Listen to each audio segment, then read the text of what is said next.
보이는 라디오.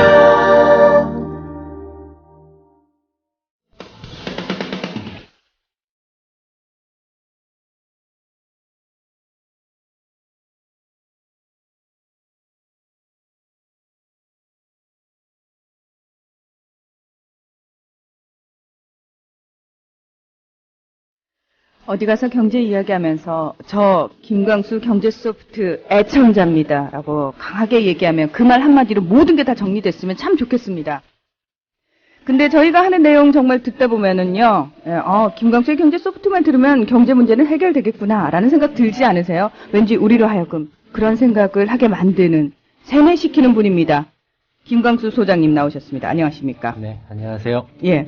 저희가 하도 소장님 얘기만 듣다 보니까 다른 경제 전문가 얘기는 저만 그런가요? 별로 귀담아 안 듣게 됩니다. 아, 그래요? 예. 좋은 현상이에요.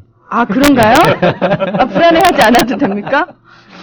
아니, 진짜 이게 무슨 증상인지 모르겠는데 제가 친구들하고도 얘기를 하다가 김광수 소장님이 그러셨는데 이러면서 자꾸 덧붙여요. 그랬더니 아니 도대체 그분이 뭐라고 했는데 왜 그러냐 그래서 제가 김광수의 경제 소프트를 들으면 알게 된다고 얘기를 했거든요. 한두 번 듣다가 포기는 하지만 예, 저처럼 진행을 해야 되기 때문에 어쩔 수 없이 들어야 되는 사람들은 예, 뭐 소장님을 신처럼 믿으면서 따르고 있습니다. 네, 저보다 먼저 그 증상을 보이면서 그냥 열심히 그 길을 함께 가고 계신 우리 길경식 연구이사님. 네, 안녕하세요. 네. 혹시요, 진짜로, 네. 그 소장님과 좀 다른 생각을 가진 경제 전문가라든지 경제학자 이야기를 일부러 좀 찾아보거나 듣기도 하시나요? 사실 이제 지금 문희정 아나운서의 단계를 조금 더 지나면 어떻게 되냐면 그 다른 사람들의 어떤 그 뉴스 기사나 이런 그 이야기 나오잖아요. 특히 이제 그 외신이나 이런 데는 그런 경우가 좀 적은데 한국에 이제 뭐 관료라든지 소위 이제 경제 전문가라는 사람들이 나와서 인터뷰하거나 기사 이런 걸 보면 화가 나기 시작해요. 화가 나기 시작한다. 저는 아예 그냥 무시하거든요. 저 들을 필요 없는 얘기구나. 또 뻥구라겠구나. 라고 생각하거든요. 그러니까 그 사람들이 정말 이렇게 몰라서 무식해서 그러는 건지 아니면 알면서도 일부러 일부러 무언가 다른 의도를 가지고 그러는 건지 그런 생각이 자꾸 들어서 조금 한편으로는 저렇게까지 해야 되나 싶은 마음도 들고 좀 화도 나고 좀 답답하고 그런 마음이 점점 좀 커져요.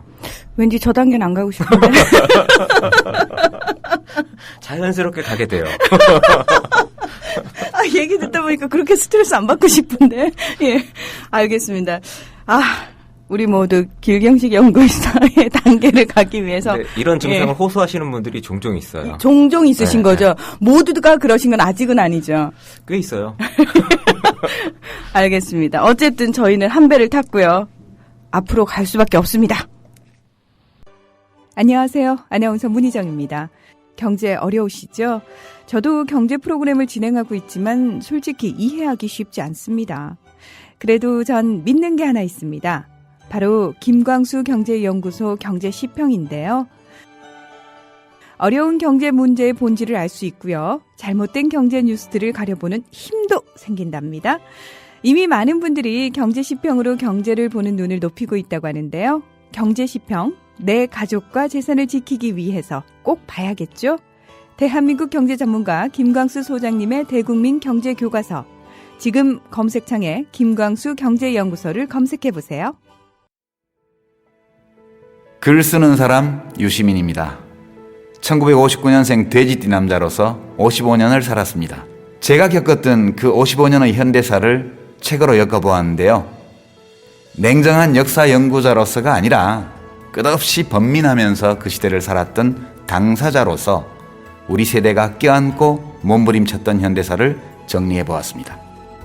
오늘 우리가 사는 대한민국을 이해하는 데 꼭 필요한 사실을 선택했고 또 인간의 존엄성, 어리석음을 모두 인정하면서 그 사실을 해석했습니다. 사실 대한민국은 아름답고 또 흉측한 나라입니다. 우리 현대사는 부끄러움, 자랑스러움, 분노, 자부심과 같은 감정을 동시에 느끼게 하죠. 제가 느낀 그 감정들을 시민 여러분과 나누고 싶었습니다.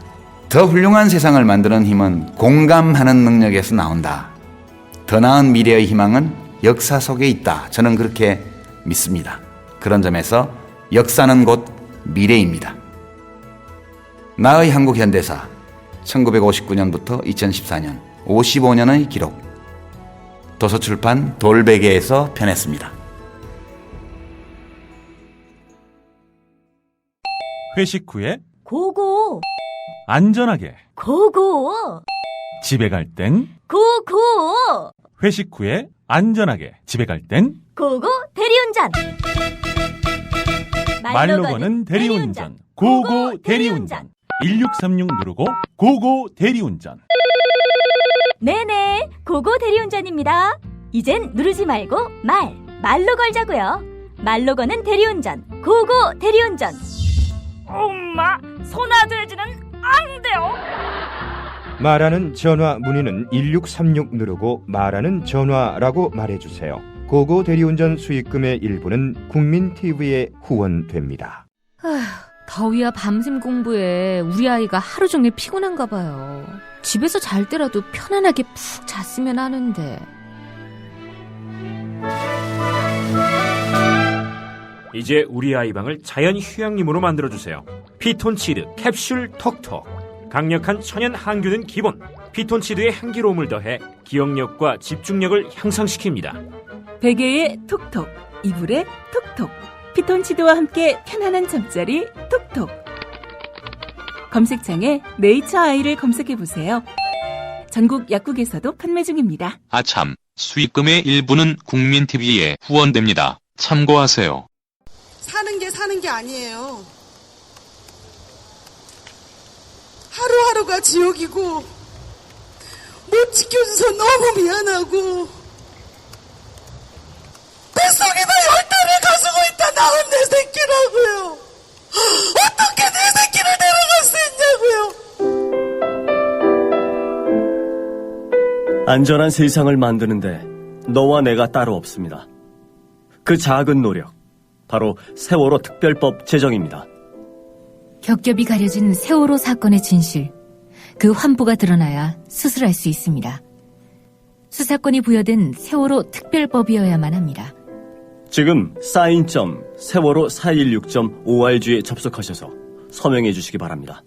다시는 이런 비극이 없는 세상을 만드는 힘, 그 힘을 사인.세월호 416.org에서 함께 모아봅시다. 네, 안전한 세상을 만들기 위해서 세월호 특별법 제정에 여러분 앞장서 주시고요.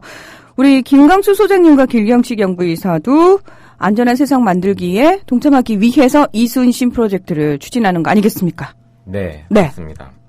지난주에는 방송이 없어서 공지를 따로 못 드렸었는데 대전에서 저희가 이순신 프로젝트 모임을 했고 많은 분들이 이렇게 참석해 주셔서 대전 지역에서도 천안 아산, 대전뿐만 아니라 또 천안 아산 그 근처에 계신 분들 다 오셔서 아마 천안 아산에서도 공부방이 새롭게 만들어질 것 같고 대전 지역에도 추가적으로 공부방이 또 개설이 되게 될 것 같아요. 얼마나 오셨나요? 거의 한 70분 정도 오셨던 것 같아요. 그래서 네. 날씨도 그날 많이 덥고 또 대전 분들이 그런 부분에 있어서 이렇게 정치적인 문제에 적극적이지 않으시다고 하셔서 많이 안 오시면 어떡하나 조금 우려도 했었는데 생각보다 많은 분들이 오시고 또 오신 분들이 굉장히 적극적으로 참여를 해주셔가지고 생각보다 이렇게 분위기도 좋고 공부방도 빠르게 조금 개설이 될 것 같아요. 이번 주 토요일에는 8월 9일 그 오후 2시부터 5시까지 전주 지역에서 이순신 프로젝트 모임이 있습니다. 전주. 네. 그 지난번에 경제 토크쇼 했던 장소하고 동일한 그 덕진동의 청소년 문화의 집 3층 대강당인데요. 주소는 전북 전주시 덕진구 기린대로 541-11번지입니다.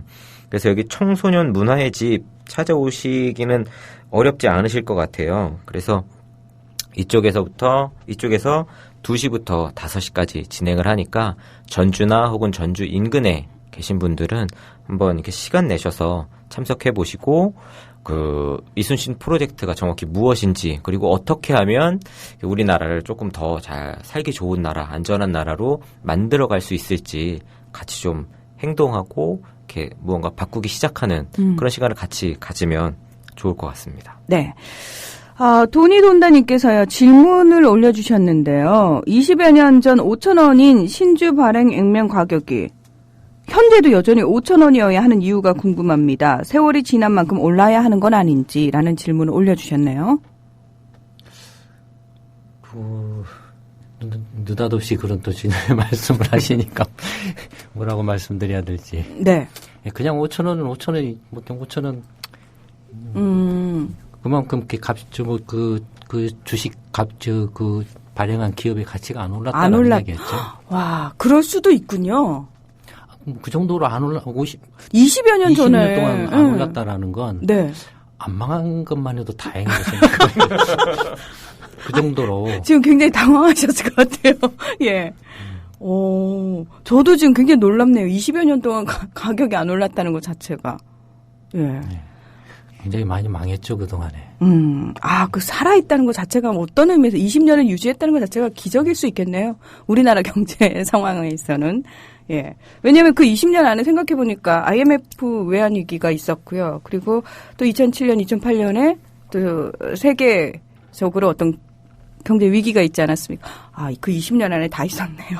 살아남은 게 신기하신 겁니다. 예. 자, 저희가 이제 본격적으로 얘기를 또 나눠봐야 할 텐데요. 지난주에 한 주 그 재보궐선거 때문에 빠졌더니, 네. 원성이 너무 잦아해서요. 괜히 제가 욕먹는 느낌이었습니다. 정말 대학원 수준의 강의를 하신다라고 얘기를 많은 분들이 하시는데요. 오죽하면 제가 이제 열심히 필기를. 노트를 사셔야 될 것 같아요. 제가 노트는 따로 있고요. 네. 방송을 할 때는 이렇게 종이 한 장이 여기가 좋으면 좁아서 필기하기가 편합니다. 예. 빨리 받아 적어야 되기 때문에. 그러니까 받아 적는 이유가 있습니다.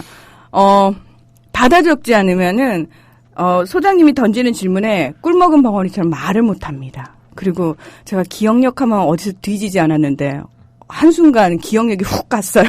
그래서 그러시면 안 되는데. 그러게요. 예. 그래서 열심히 그나마 필기라도 해야 다음 시간에 연결을 할 수 있다는 현실적인 이유에서 열심히 지금 받아 적고 있습니다.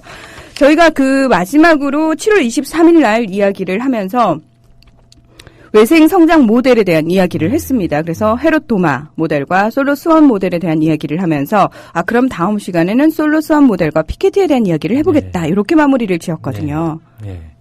말씀하신 대로 이 앞전에 이른바 이제 그 케인즈 경제학을 이제 설명을 해드렸고 케인즈 경제학에서 이제 유효 수요가 이제 부족해서 이제 문제가 되니까 이 유효 수요를 살리기 위해서 정부가 임시 대타로 등장해서 이제 공공사업 등을 통해 가지고 가계 소득을 좀 높여주면 유효 수요가 생기고 기업도 투자가 이제 활발하게 돌아간다.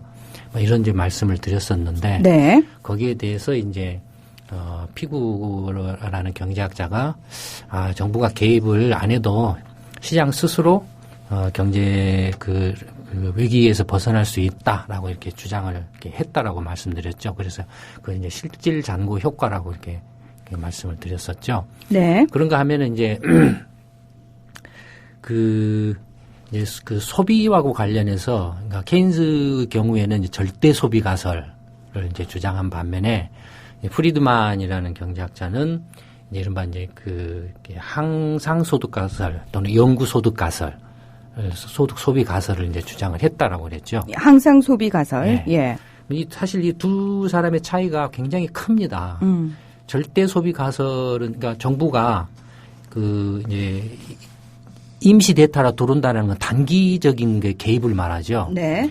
단기적으로 이렇게 살짝 들어와서 경기 부양을 해서 가계 소득이 늘어나면 소비로 소비 증가가 즉각 일어난다. 이제 이런 주장이거든요. 그러니까 정부 개입이 의미가 있다라고 이제 주장을 하는 거거든요. 근데 프리드만은 그렇게 정부가 임시 대타로 단기에 잠깐 들어와서 그 소득을 올린다라고 그래서 가계가 소비를 안 올린다 이거예요. 가계가 소비를 늘리는 건 자기 월급이 뭐 한두 달 살짝 올랐다고 해서 소비가 확 늘어난 게 아니고 영구적으로 이렇게 자기 소득이 늘어날 때만 소비도 이렇게 이제 늘린다라는 거죠. 그 안정성이 담보돼야지 사람들이 그렇죠. 지출을 늘리게 되죠. 근데 프리드만의 이 이야기는 뭐냐면은 그래서 정부 개입이 필요 없다 이거예요. 효과가 없다 이거예요. 그러니까 이제 프리드만은 이른바 이제 신고전파 특히 이제 후기 신고전파 경제학의 이제 거두죠. 네.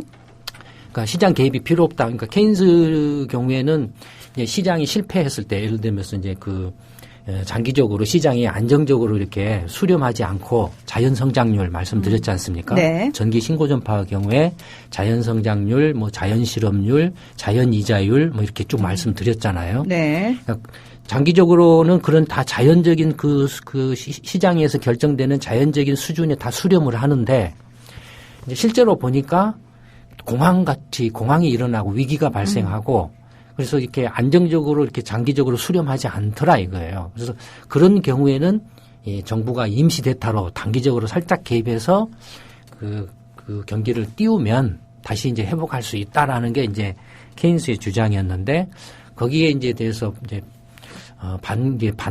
반기를 든 게 다시 이제 그 프리드만이죠.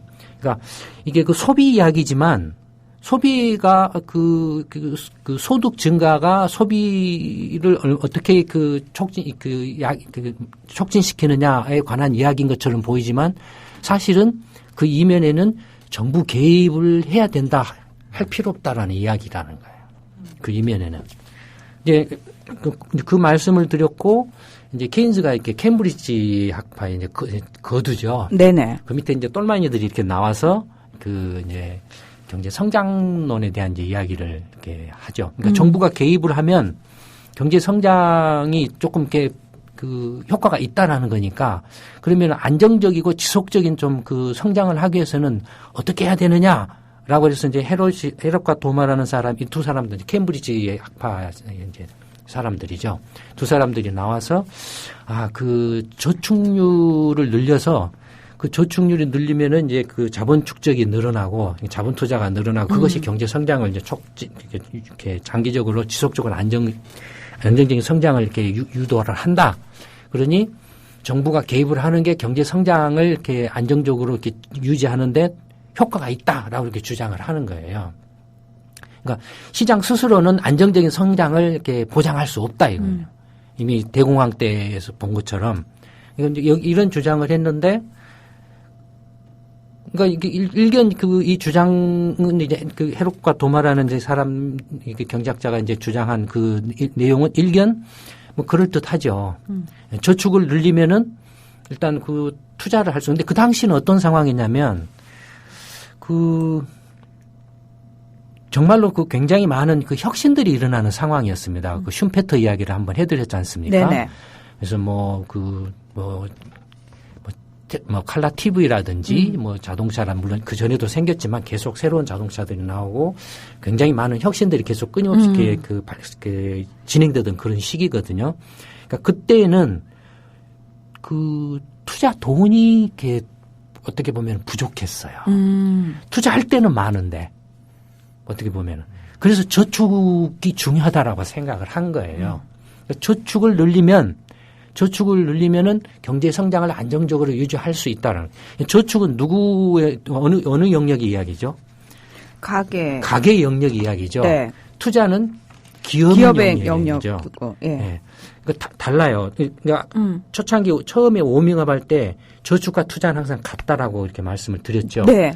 이게 같다라고 이렇게 말씀을 드렸지만 저축은 가계가 결정하는 문제고. 투자는 기업 영역에서 결정되는 문제입니다. 그러니까 예를 들어서 가게가 저축을 많이 해도 기업이 투자 이렇게 제대로 이렇게 그 어떤 수익성이 있는 투자를 할 수 있는 기업이 별로 없으면 어떻게 되겠습니까? 저축은 많은데 투자할 데가 없으면은 돈을 빌려주려고 하는 사람이 많잖아요. 네.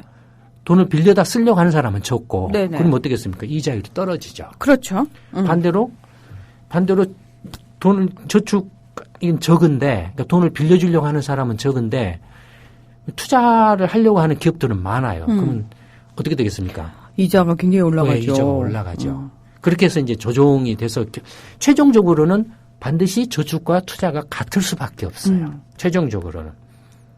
근데 이제 그 당시 1930년대 40년대만 해도 충분히 그 경제 전체로 봤을 때 민간 부분이나 금융 부분에 자본, 그 투자 자금이 여유 있는 그 여유 자금이 축적이 그렇게 많이 안 돼 있는 상태였다는 거예요. 그러니까 그 당시 시대적인 상황으로 보면은 저축 그걸 하면은 경제 성장을 촉진한다는 게 눈에 보였다라고도 생각할 수 있죠. 네. 그러니까 그런 이론은 이제 자연스럽게 주장할 수 있었다라고 이렇게 보여진다.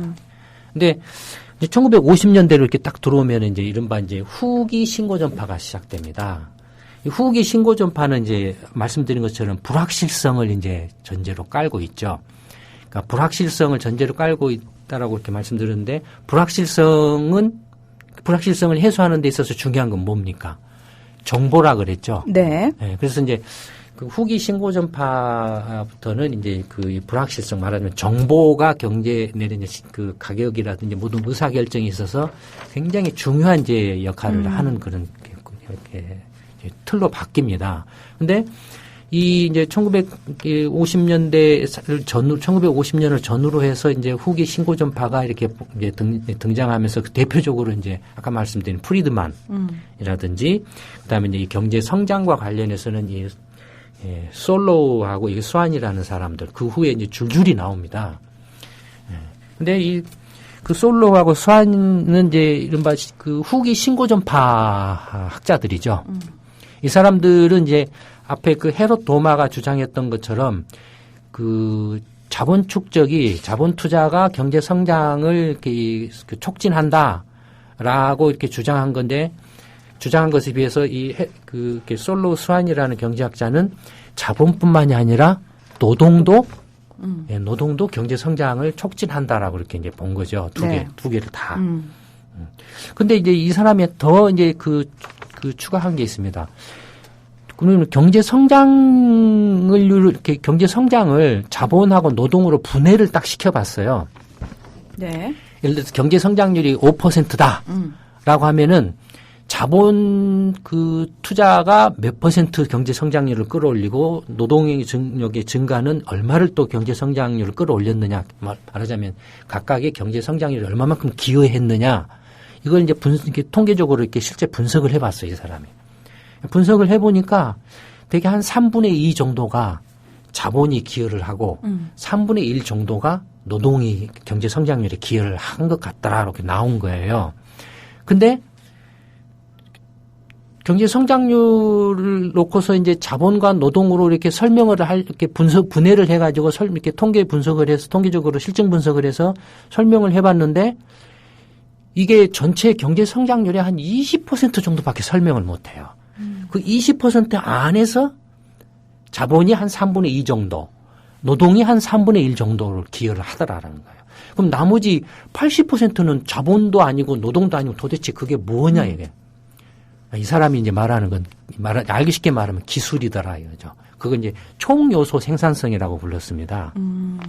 그러니까 실제로 경제 성장률에 절대적으로 기여한 것은 기술이더라는 거죠. 그래서 이 사람은 그 경제 성장률을 결정짓는 요인은 자본과 노동과 이 기술 이 세 가지라고 이렇게 이제 설명을 한 거죠. 그런데 이 세 가지가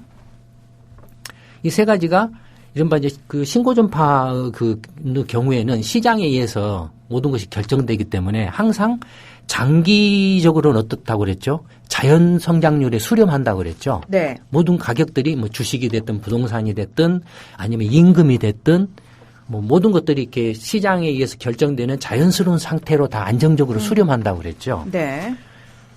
그러면 그 자연스러운 상태로 안정적으로 장기적으로 그 경제 성장률이 수렴하는 상태, 수렴한다라면 그게 곧 뭘까요? 경제 성장률이 장기적으로 수렴하는 수준, 그게 잠재 성장률이죠. 잠재 성장률. 예. 그러니까 잠재 성장률이라는 것은 그 한 나라 경제가 앞으로 장래에 잠재적으로 이렇게 성장할 수 있는 수준을 말하잖아요. 네. 그 다른 말로 하면 그게 곧 장기적으로 경제 성장률이 수렴해가는 수준이죠. 그게 잠재 성장률이죠. 네. 그러니까 이 솔로라는 그 신고전파 경제학자는 가 이제 경제 성장률을 자본, 노동, 총요소 생산, 기술로 이렇게 분해를 해가지고 각각의 경제 성장률에 기여한 기여도를 이렇게 실증 분석을 한 사람이에요. 이 분석 기법을 제가 10년 전에 활용을 이렇게 사용을 해서 한국뿐만이 아니라 미국, 일본, 한국 이 세 나라의 잠재 성장률을 분석을 했습니다. 그 현실과 이론의 한국 경제 책에 있어요. 네. 놀랍잖아요. 아마 지금도 그런 분석을 하기는 힘들어요. 그러니까 10년 전에 그 분석을 하셨잖아요. 네. 그러면 10년 동안의 어떤 결과물이 있을 거 아니에요. 눈에 보이는 실질적으로 나타난 부분들과 비교를 했을 때 분명히 당연히 비교를 하셨을 테고. 이제 2010년, 11년, 12년인가 한번 업데이트를 해서 경제전망 세미나에서도 설명을 한 적이 있죠. 네. 여기서는 근데 얘기 못 해주시나요? 아니요. 그 분석을 해본 결과 노동이 경제 성장에 이제 1970년부터 1975년부터인가부터 이제 그 2012년, 13년 뭐 요 무렵까지 이렇게 다 분석을 이제 길게 잡아서 했거든요.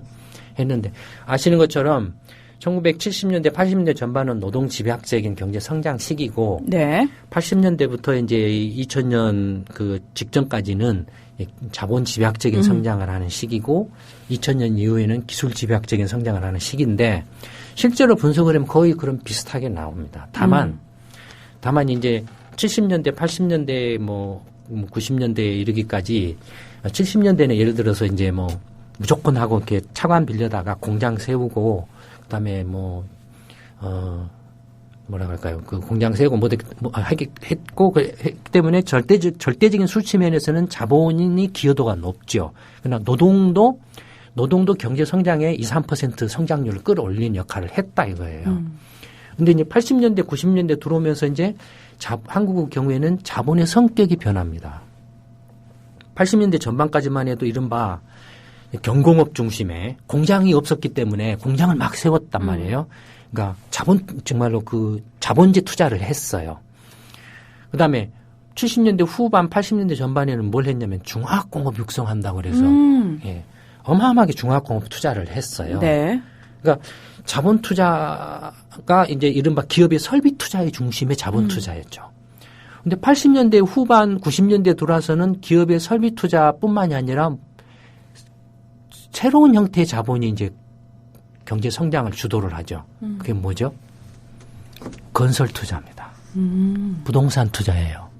그러니까 이른바 이제 그 경제 그 GDP를 보면 경제 그 국내 총생산을 보면 총생산 안에 보면 이제 가계 소비가 있고 그다음에 이제 투자가 있고 투자 지출이 있고 소비 지출, 투자 지출, 정부 지출, 해외 지출 이렇게 크게 4개로 나눠지거든요.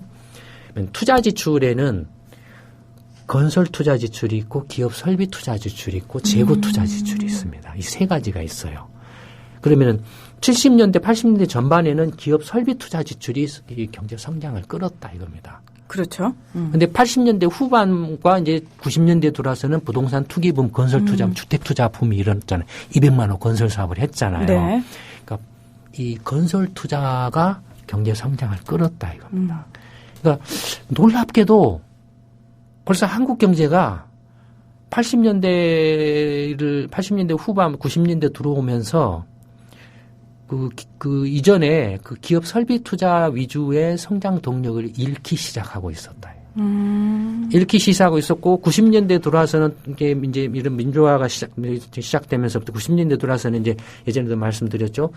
예, 절대 독재 권력이 없어져 버리니까 경제 그 금력이 이제 완전히 통제 안 되는 금력이 돼 버렸다고 그랬죠. 이거는 70년대, 80년대식의 기업 설비 투자를 방만하게 경쟁력이 없음에도 불구하고 사업성이나 이런 것들이 없음에도 불구하고 자존심이다라든지 아니면 금리가 싸다 뭐 이렇게 아니면 차입 경영이다 말도 안 되는 걸 내세워 가지고 자존심 싸움을 해 가지고 중복 과잉 투자를 어마어마하게 했다 이거예요. 그러니까 이 과잉 투자가 90년대의 성장을 그 당시에는 이끌었지만 이게 꽝이 돼 버렸다 이거냐. 이게 2000년대 들어와서는 그래서 자본 투자가 경제 성장을 전혀 주도를 못 하고 있습니다. 그다음에 2000년 들어와서는 이제 전부 기술 투자가 성장을 주더라. 이른바 휴대폰, 스마트폰이라든지 디스플레이 산업이라든지 이런 것들이 성장을 주도를 하기 시작했다 이거예요. 그럼 노동은 어땠냐? 노동은 70년대, 80년대 전반까지만 해도 한 2-3% 정도 경제 성장에 기여를 했다. 근데 80년대 후반, 90년대 들어와서는 거의 기여를 못 했다가 2000년대 들어서는 마이너스로 떨어졌다. 오히려 깎아먹고 있다. 이건 뭘 말하냐 이거죠. 한국이 노동이라는 면에서 노동의 부가가치를 올리는데 실패했다라는 걸 말합니다. 노동의 부가가치를 올리는데 실패했다. 네. 그러니까 그 노동 생산성, 노동의 그 질적 향상을 이렇게 이루는데 실패했다라는 거죠. 그 실패 원인이 뭔가에 대해서는 뭐 여러 가지 이야기를 할 수 있으면 일단 여기서는 그건 건너뛰기로 하고요. 네. 어쨌든 10년 전에 이런 그 연구를 했다 이겁니다. 제가 PKT보다 사실 더 떠야죠. 아, 그러게. 그럼 왜 안 뜨셨어요? 영어로 안 써서 그랬다니까. 앞으로는 그럼 영어로 쓰세요. 돈이 필요해요. 네. 결론은 시평으로. 하여튼 그 솔로 수환 모델이 네. 이른바 이제 그니까 후기 신고전파의 이제 경제 성장론에 관한 이제 대표적인 모델이 됐는데 이걸 바탕으로 해서 이제 성장률에 관한 이야기들이 이제 수학적인 여러 가지 접근법이라든지 통계 실증 분석이라든지 모든 그 뭐라 그럴까요? 그 어떤 그 기반이 된 겁니다. 이게. 그 다음에 그 전에 이제 이 솔로 수환 모델 후에 70년대에 들어와서 이제 이런 경제 성장론이 아주 일대 붐을 이룹니다. 경제 성장론이 특히 이제 수학적인 모델을 사용하는 그런 성장 분석 이론들이 어마어마하게 붐을 이룹니다. 그 중에 아주 두드러진 사람이 한 사람 있어요. 누구냐면 이제 로버트 머튼이라는 경제학자가 있습니다. 로버트 머튼. 네. 근데 이 사람은 누구냐면 이 사람의 스승이 누구냐면 폴 사뮤엘슨이라는 사뮤엘슨 하면 다 네. 아마 그 경제학 하면은 다른 사람 몰라도 이 사뮤엘슨이라는 사람은 다 한 번씩 들어봤을 거예요. 이 사뮤엘슨이라는 경제학자는 어떤 사람이냐면 전기 신고전파 경제학하고 케인스 경제학을 다 이렇게 그러니까 사뮤엘슨을 기점으로 해서 경제학 케인스 경제학과 전기 신고전파 경제학 이론이 사뮤엘슨으로 흘러 들어왔다가 사뮤엘슨에 의해서 그것이 통합되고 융합돼 가지고 사뮤엘슨으로부터 이제 다시 흘러나가는 거예요. 경제학 전체가. 그러니까 경제학에 있어서 근대 경제학에 있어서 이 사뮤엘슨만큼 이렇게 중요한 그 위치와 역할을 하고 차지하고 있는 사람도 드뭅니다. 그럴 정도로 어마어마한 사람이에요. 그래서 이 사람은 천재 중에 천재라고 부르죠. 그러니까 이 사뮤엘슨이 이제 1940년대에 이제 하버드 대학에서 박사학위 논문을 썼는데 이 박사학위 논문이 곧 노벨 경제학상 받았어요, 논문으로.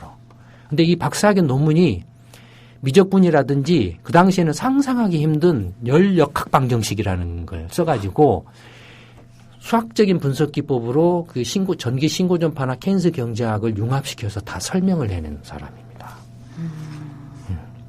그러니까 그야말로 이제 새로운 형태의 어떤 경제학 이익적인 어떤 뭐랄까요, 어떤 접근법이라 할까요? 이런 걸 이제 제시를 한 거죠. 이 사람이 쓴 이제 이코노믹스라는 경제학이라는 책은 아마 경제학 교과서 중에서 역사상 유례가 없는 최대 히트작일 겁니다. 어마어마하게 팔렸어요, 전 세계적으로. 그러니까 하여튼 그런 사람인데 이 사람의 이제 수제자 중에 한 사람이 이제 로버트 머튼이라는 사람입니다. 로버트 머튼이라는 사람은 이제 어떤 사람이냐면 원래 이 사람은 이제 대학교를 응용수학과를 다녔어요. 콜롬비아 대학의 응용수학과를 다닌 사람이에요. 응용수학과에서 뭘 했냐면은 미사일 쏘면은 미사일이 날아가면은 그냥 빠듯하게 날아가는 게 아니고 포물선으로 이렇게 날아가죠. 근데 그냥 날아가는 게 아니에요. 네. 덜덜덜덜 떨면서 날아가요.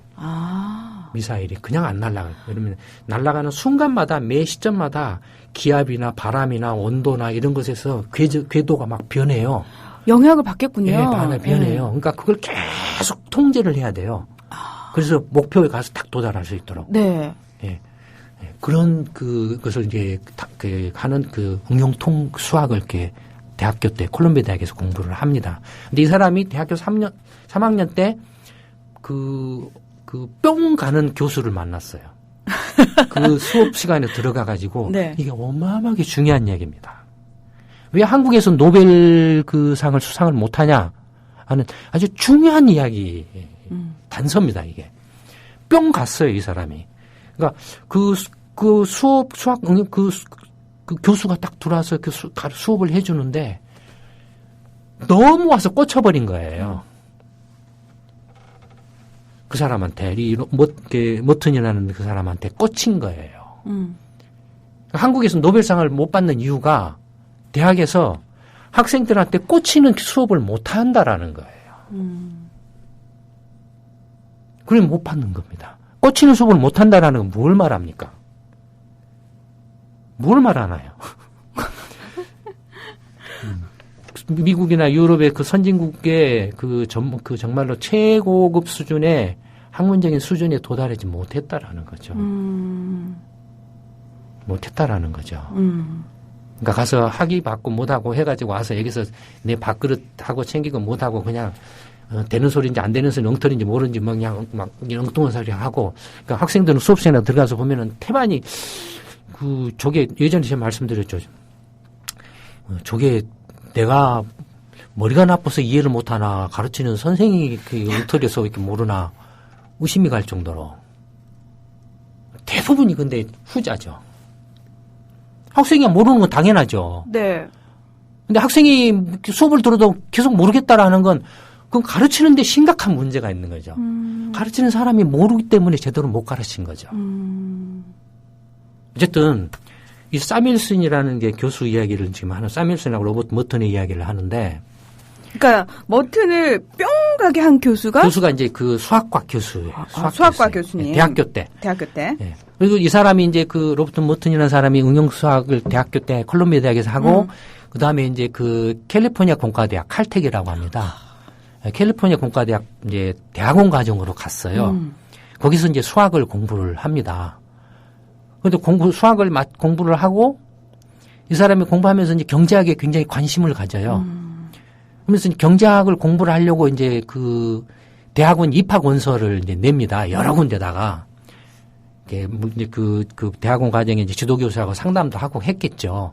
근데 그 당시만 해도 이 사람이 그 수학과를 대학원까지 수학과를 마치고 경제학으로 전과를 한다는 것은 거의 불가능한 시대입니다.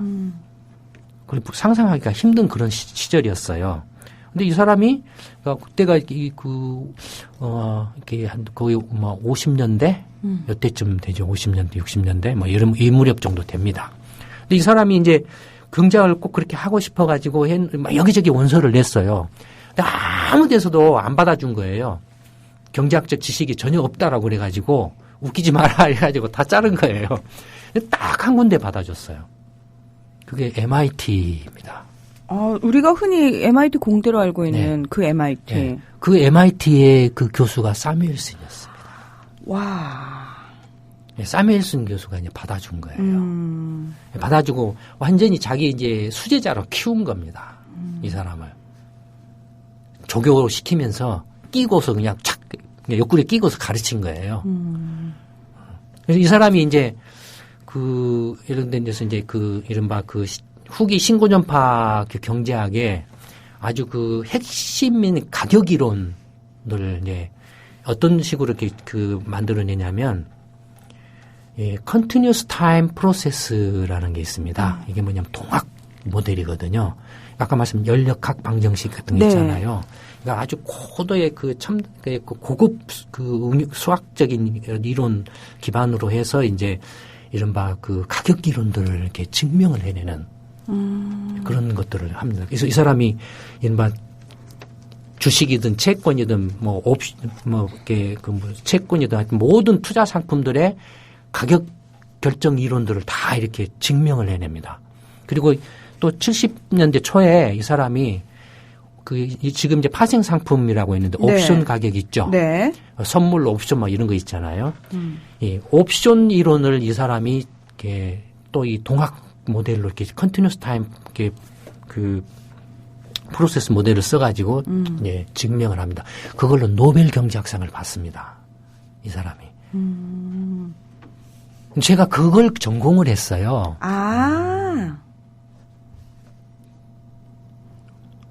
그걸 전공을 했어요.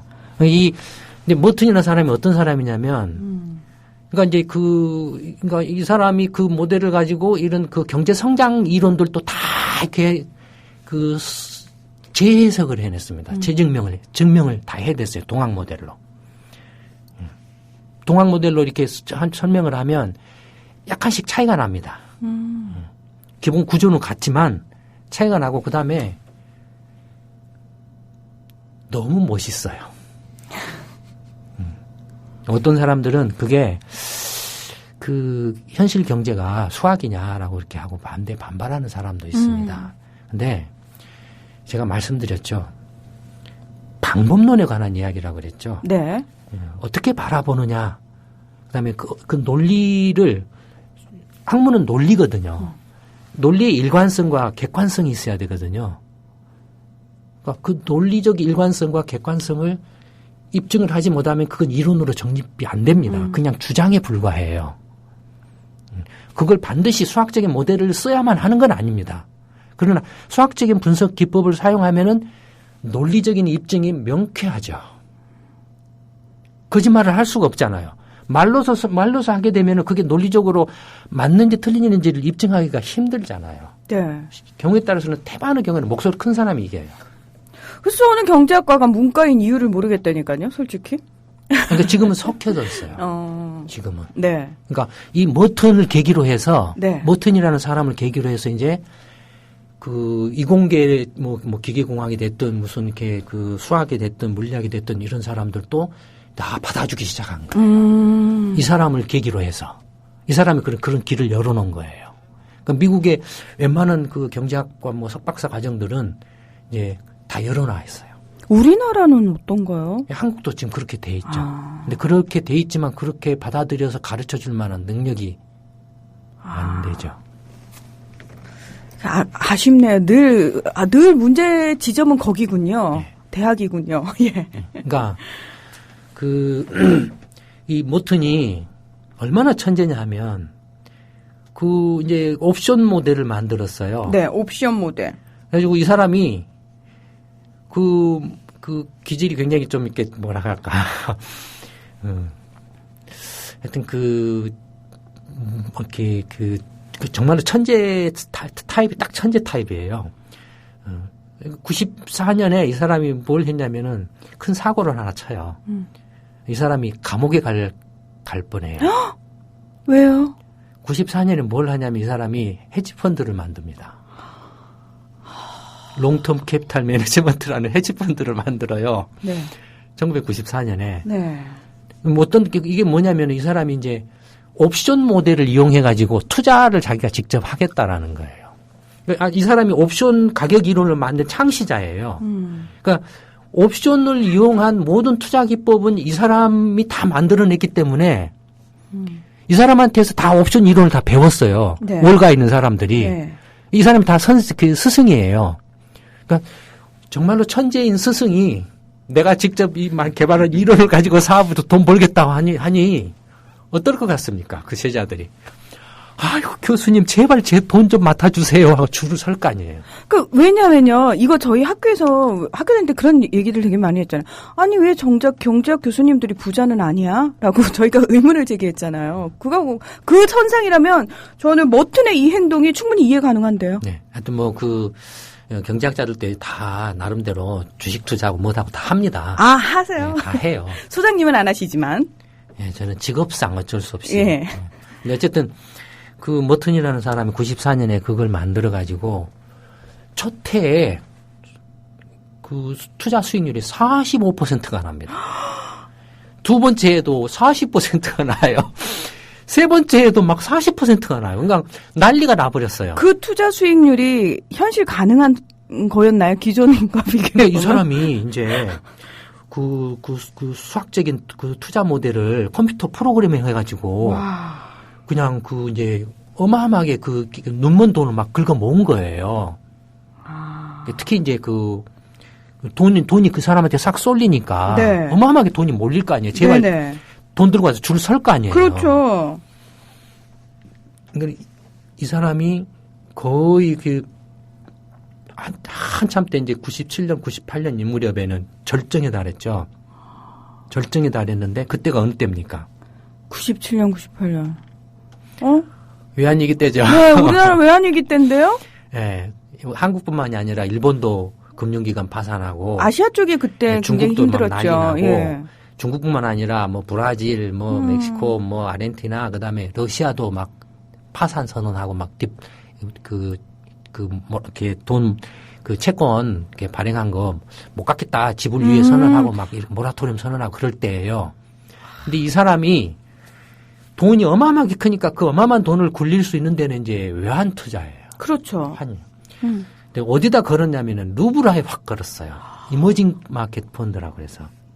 네. 이머징 펀드, 예, 루브라에 걸었어요. 근데 확률적으로 이 사람이 계산해낸 그 확률에 의하면, 몇백만 분의 1 실패할 확률이 몇백만 분의 1 정도에 불과해요.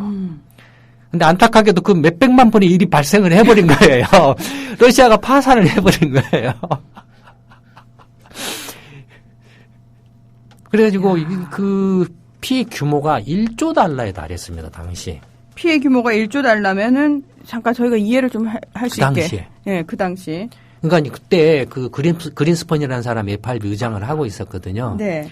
그래서 이제 잽싸게 미국 이제 그 금융계 시티라든지 뭐 골드만삭스라든지 한 20-30명을 전부 호텔방으로 소집을 했어요. 호텔방에 딱 들어가는 순간 문을 밖에서 걸어 잠궈 버렸습니다. 걸어 잠그고 뭘 했겠게요. 그때도 그 위기가 발생해서 금융 위기가 발생했어요. 미국도. 그걸로 인해서. 그래서 뭐 선물 시장이라든지 채권 시장이 막 휘청거렸어요. 그때도. 뭘 했겠게. 그린스판 그 당시 FRB 의장이. 문 딱 걸어 잠그고 안에 있는 이제 그 뭐 시티 회장이나 이런 사람들한테 니네들이 해결해. 그래서 그때 그 문 걸어 잠그가지고 안에 갇힌 사람들이 그 1,500억 달러 손실 분담을 했습니다. 손실 분담을. 손을 떠안았어요. 그래서 그 금융 위기를 막았어요. 이 사람은 어떻게 했겠어요? 로버트 머튼이라는 사람은. 이제 결국에는 이제 이제 체포 당했어요. 그럼 어떻게 될게요? 어떻게 됐어요? 한 200년 형을 받아야 되죠. 미국의 법상. 예, 형을 받아야 되죠. 어쨌든, 예. 규모 자체가 어마어마한 규모였으니까. 예, 근데 그냥 풀어줬어요. 왜요? 이 사람은 천재다. 그거 하나 때문에. 그래서 제가 그 당시 그 10년 전에서는 현실과 이루는 한국 경제 책의 박스에다가 천재의 가격은 얼마일까라는 박스글을 하나 넣은 게 있습니다. 천재는 1조 달러다. 로버트 머튼을 감옥에 보내는 것 자체가, 그것보다는 차라리 1조 달러를 분담해서 우리가 껴안는 게 낫다. 예, 그럴 정도로 이 사람은 천재다라는. 그 천재를 잃는 것 자체가 더 손실이라고 생각을 하니까. 와, 멋있다, 얘기 들어보니까. 하여튼, 그렇게 이제 됐는데, 그러니까 그 다음에 또 하나는 이제, 또 하나 이제 지금 이슈가 된 게 뭐냐 하면, 경제 성장률이 장기적으로 안정적으로 수렴하냐, 그렇지 않고 이렇게 이렇게 분산하느냐, 이렇게 아니면은 이렇게 발산하느냐, 이런 거죠. 그러니까 이제 특히 1950년대 이후에 이제 그 관심의 초점이 이제 물론 그 전에도 마찬가지였습니다. 특히 50년대 이후에 더욱더 이제 후기 신고전파의 시기에 들어와서 초점이 뭐였냐면은 투기 거품이었습니다. 투기 거품. 예. 그러니까 주식 시장이 됐든 부동산 시장이 됐든 어떤 자산 시장에서 투기 거품이 발생해서 만약에 후기 신고전파 내지는 신고전파의 주장에 의하면 안정적으로 수렴을 하거든요. 그렇죠. 거품이 발생하지는 않거든요. 적어도 그 적정 가격 수준을 이렇게 항상 일정하게 유지를 한다 이거예요. 근데 이제 그 근거가 뭐냐면, 저번에 아까 자연 성장률을 말씀을 드렸는데, 제가 더 이제 직관적으로 설명을 해드리면, 이건 이제 저의 이제 설명 방식입니다. 저는 이걸 평균의 원리라고 이름을 이렇게 붙였습니다. 아마 그 투자 어떻게 할 것인가 또는 그 경제전망 세미나나 시민공부방에 오신 분들이라면 몇 년 전부터 이 평균의 원리에 대해서 제가 설명하는 걸 아마 들어보셨을 겁니다.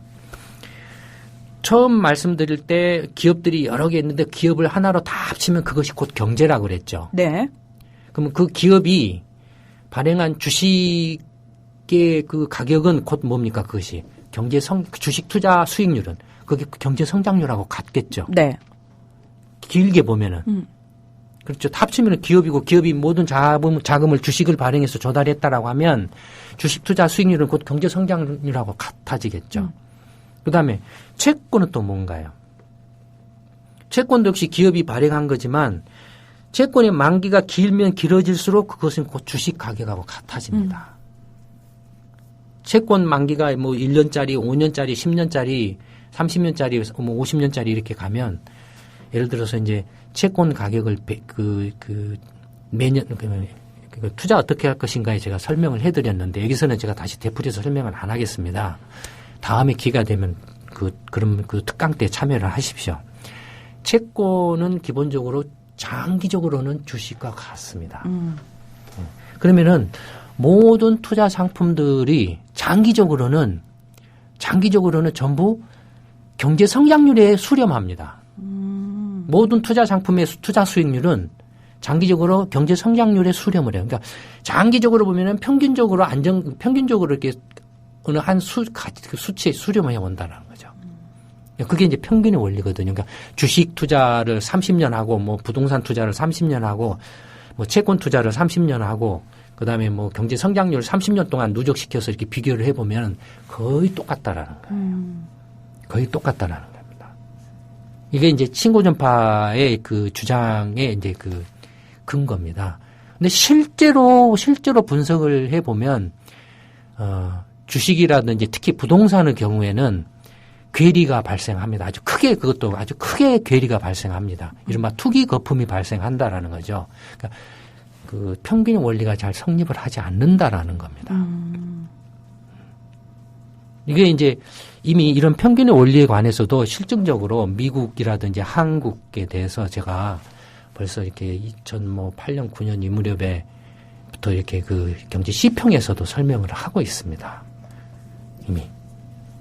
그러니까 그런가 하면 이게 이제 그 평균의 원리가 수렴하지 않는다라는 의미는 뭘 말하냐면 만약에 주식 가격이나 이 부동산 가격이 폭등을 한다라고 하면 그걸 많이 가지고 있는 사람은 어떨까요? 떼부자가 되겠죠. 네. 그걸 안 가지고 있는 사람은 그냥 가난한 상태로 있겠죠. 그렇죠. 근데 그냥 가난하게 있는 것이 어떻습니까? 양극화가 벌어지죠.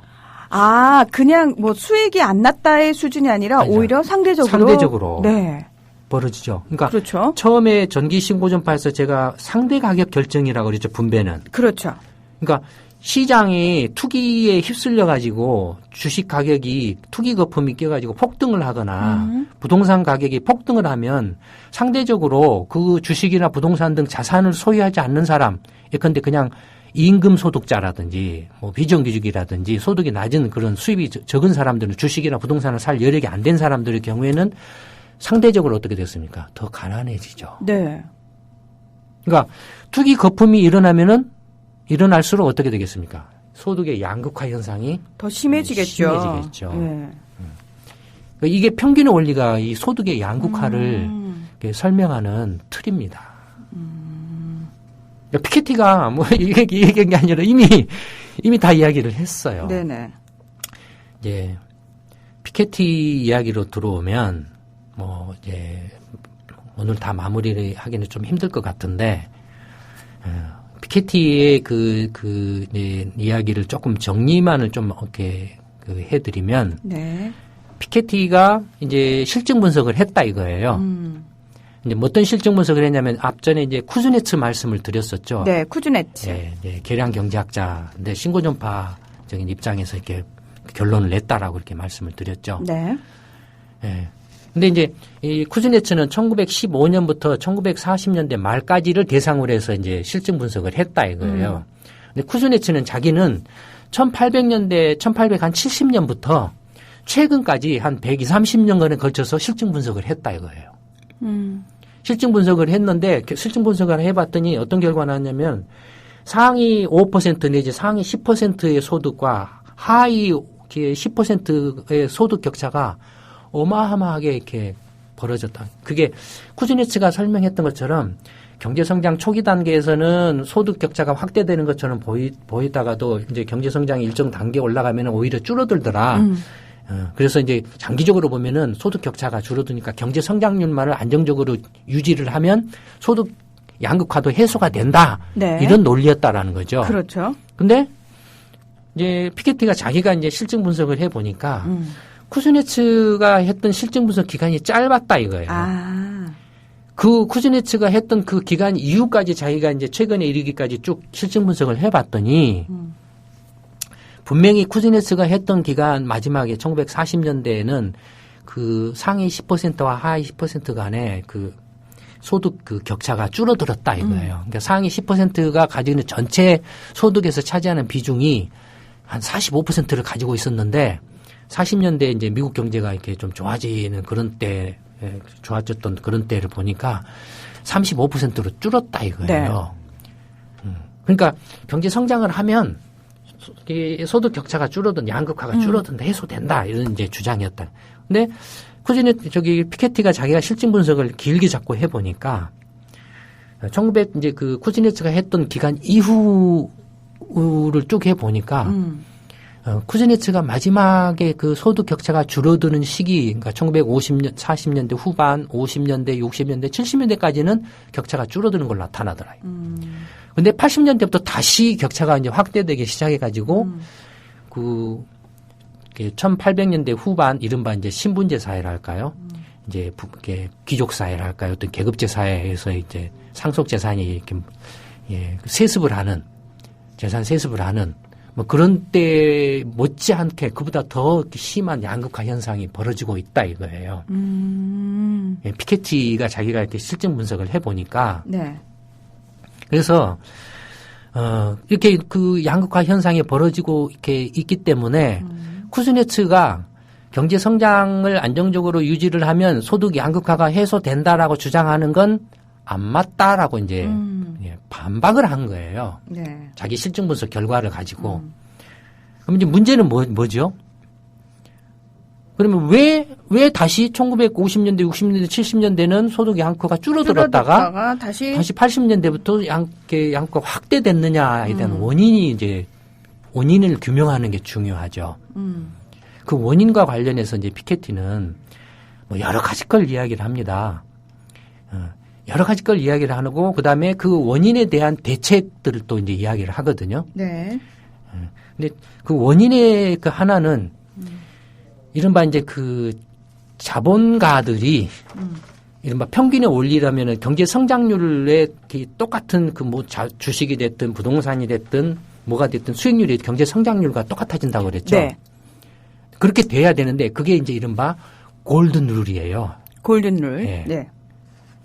골든 룰인데 실제로는 어떻게 되냐면은 자본가들이 자기들의 자본 투자 수익률을 경제 성장률보다 훨씬 더 높게 가져간다라는 겁니다. 그런 주장을 합니다. 그러니까 골든 룰이 성립하지 않는다라는 거예요. 네네. 왜 자본가들이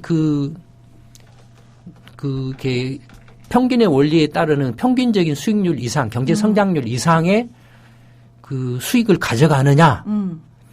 거기에 대해서 이제 많은 견해가 있고 피케티의 그 주장의 문제점도 있습니다. 네. 저희가 또 요 중요한 얘기에서 오늘 마무리를 해야 될 것 같고요. 왜 그런지에 대해서는 다음 주에 이어서 계속해서 이야기를 나눠보도록 하겠습니다. 일단 열심히 받아 적기는 했고요. 이해하는 척은 했는데요.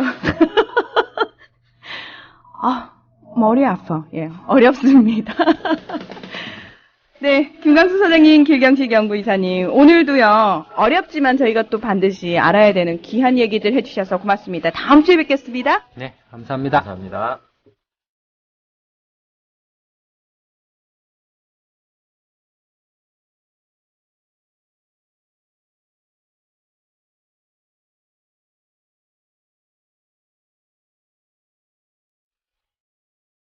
여기